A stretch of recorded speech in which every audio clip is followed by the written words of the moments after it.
Hello everyone, welcome back to my channel. આજે હું તમારા માટે દૂધીમાંથી બનતા એક સરસ મજાના નાસ્તાની રેસીપી લઈને આવી છું। હાજી ફ્રેન્ડ્સ, આજે હું તમારા માટે ટ્રેડિશનલ રીતે બનતા દૂધીના મુઠિયાની રેસીપી લઈને આવી છું, જે ફટાફટ બની જાય છે અને બધાને ખૂબ જ પસંદ આવશે। એના માટે મેં અહીંયા 300 થી 400 ગ્રામ જેટલી દૂધી લીધી છે। દૂધી આવી સરસ કૂણી હોય એવી જ પસંદ કરવાની છે। આની આપણી છાલ કાઢી અને એને આપણે ખમણી લેવાની છે। આવી રીતના સરસ એવું ઝીણું છીણ કરી લેવાનું છે અને એની અંદર 1 ચમચી જેટલું મેં મીઠું ઉમેરી દીધું છે અને સરસ રીતે મિક્સ કરી અને એને આપણે એક સાઈડે રાખી દઈશું। એક મોટા મિક્સિંગ બાઉલની અંદર અહીંયા મેં 2 કપ જેટલો ભાખરીનો લોટ લીધો છે। ભાખરીનો લોટ ન હોય તો તમે 1 કપ ઘઉંનો રેગ્યુલર ઝીણો લોટ અને 1 કપ રવો પણ મિક્સ કરીને લઈ શકો છો।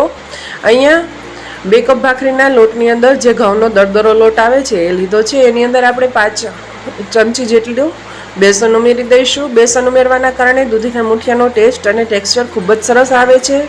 હવે એની અંદર આપણે અમુક ડ્રાય મસાલા કરી દઈશું, જેની અંદર મેં અડધી ચમચી જેટલી હળદર, 1 ચમચી જેટલું ધાણા જીરું પાવડર અને 1 ચમચી જેટલું આપણે લાલ મરચું પાવડર ઉમેરી દઈશું। લાલ મરચું પાવડર અહીંયા મેં ઓછું ઉમેર્યું છે, કેમ કે આપણે આગળ મરચાંની પેસ્ટ ઉમેરીશું।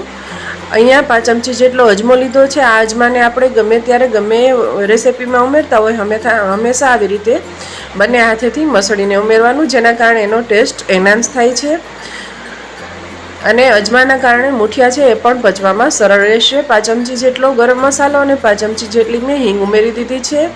હવે આપણા આ મુઠિયાને સરસ એવો ક્રન્ચી ટેસ્ટ અને લુક આપવા માટે 2 ચમચી જેટલા મેં સફેદ તલ ઉમેરી દીધા છે।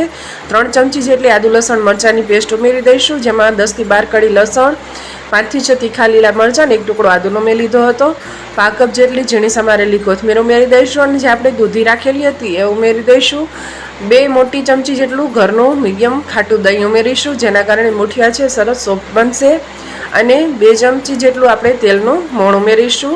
2 ટેબલ સ્પૂન તેલનું મોણ ઉમેરવાના કારણે દૂધીના મુઠિયા છે એ સરસ સોફ્ટ બને છે અને ગળે ઠાસો પણ નહીં આવે। હવે આપણા દૂધીના મુઠિયા એકદમ સોફ્ટ બને અને ફૂલે એના માટે આપણે ફક્ત 1 ચપટી જેટલો ખાવાનો સોડા ઉમેરીશું અને એના ઉપર 1 થી 1.5 ચમચી જેટલો લીંબુનો રસ ઉમેરી દઈશું અને આ બધું ડ્રાય મિશ્રણ છે એ આપણે મિક્સ કરી લેવાનું છે। ફ્રેન્ડ્સ, અહીંયા 1 ચમચી જેટલી મેં કસૂરી મેથી પણ ઉમેરી દીધી છે। અગાઉ હું એડ કરતાં ભૂલી ગઈ હતી એટલા માટે। હવે આપણે એની સરસ એવી કણક બાંધી લઈશું। ફ્રેન્ડ્સ, આ કણક બાંધવામાં આપણે 1 થી 2 ચમચી પણ પાણીની જરૂર નહીં પડે। દૂધીનું પાણી અને જે દહીં ઉમેર્યું છે એના કારણે જ આપણે જે આ દૂધીના મુઠિયા છે એની કણક સરસ બંધાઈ જશે। કણક તમે જોઈ શકો છો બંધાઈ ગઈ છે। હવે આપણે આવું કોઈ પણ કાણાવાળું વાસણ હોય એને તેલથી સરસ રીતે ગ્રીસ કરી લેવાનું છે। આવી રીતે તેલથી ગ્રીસ કરવાથી મુઠિયા છે એ પ્લેટમાં ચીપકશે નહીં। અહીંયા મીડિયમ સોફ્ટ એવો જ આપણે લોટ બાંધવાનો છે।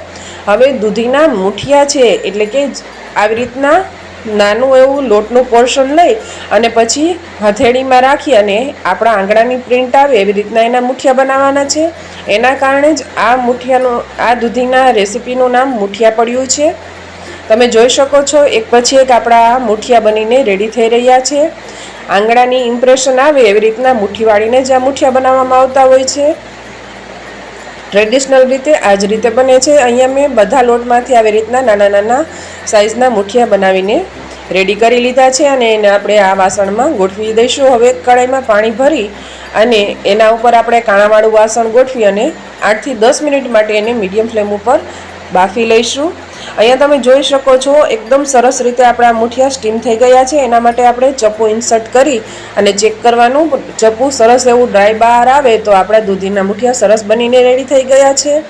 અત્યારે આ મુઠિયા ગરમ છે તો પણ તમે જોઈ શકો છો સરસ કટ થઈ રહ્યા છે। મુઠિયા થોડાક ઠંડા થાય ત્યારબાદ આપણે એના એક સરખા આવા ઇવનલી પીસ કરી લઈશું। ફ્રેન્ડ્સ, અહીંયા તમે જોઈ શકો છો મેં બધા દૂધીના મુઠિયા છે કટ કરી લીધા છે અને અહીંયા તમે જોઈ શકો છો આ મુઠિયા એકદમ સરસ સોફ્ટ બનીને રેડી થઈ ગયા છે। હવે આપણે આ મુઠિયાનો વઘાર કરી લઈશું, જેથી આ દૂધીના મુઠિયાને 4 ચાંદ લાગી જશે। એના માટે એક કડાઈમાં મેં અહીંયા 5 ચમચી જેટલું તેલ ગરમ કરવા મૂકી દીધું હતું। એની અંદર આપણે 1 ચમચી જેટલી રાઈ ઉમેરીશું અને અડધી ચમચી જીરું ઉમેરી દઈશું। સાથે એની અંદર 5 ચમચી જેટલી મેં હિંગ પણ ઉમેરી દીધી છે અને 10 થી 12 મીઠા લીમડાના પાન અને 2 મોટી ચમચી જેટલા આપણે સફેદ તલ ઉમેરી દઈશું। આ બધું સરસ રીતે કકળી જાય ત્યારબાદ આપણે એની અંદર જે આપણે મુઠિયા કટ કરીને રાખેલા હતા દૂધીના એ ઉમેરી દઈશું અને સરસ રીતે વઘાર છે એ બધા મુઠિયામાં મિક્સ થઈ જાય એ રીતે મિક્સ કરી લઈશું, હલાવી લઈશું અને પછી ગેસની ફ્લેમ બંધ કરી અને આપણે એને સર્વિંગ બાઉલમાં ટ્રાન્સફર કરી લઈશું. તો ફ્રેન્ડ્સ, તમે જોઈ શકો છો અહીંયા આપણા ગરમા ગરમ અને ટ્રેડિશનલ રીતે બનતા દૂધીના મુઠિયા છે એ બનીને રેડી થઈ ગયા છે. આ મુઠિયા છે એ ખાવામાં ખૂબ જ સરસ લાગશે અને એકદમ સરસ સોફ્ટ બનીને તૈયાર થઈ ગયા છે. આ દૂધીના મુઠિયાને તમે જો સાંજે કે એવી રીતે નાસ્તામાં લેતા હોય તો દહીં ફુદીનાની ચટણી સાથે તમે કે છાશ સાથે એન્જોય કરી શકો છો અને સવારના નાસ્તામાં બનાવો તો ચા કોફી સાથે ખૂબ જ સરસ લાગતા હોય છે. ફ્રેન્ડ્સ, તમને મારી આ રેસીપીનો વિડીયો પસંદ આવ્યો હોય તો વિડીયોને એક લાઇક આપી દેજો. ફ્રેન્ડ્સ, ફેમિલીમાં વધુમાં વધુ શેર કરજો અને મારી ચેનલ ઉપર નવા હોય તો ચેનલને સબસ્ક્રાઈબ કરજો.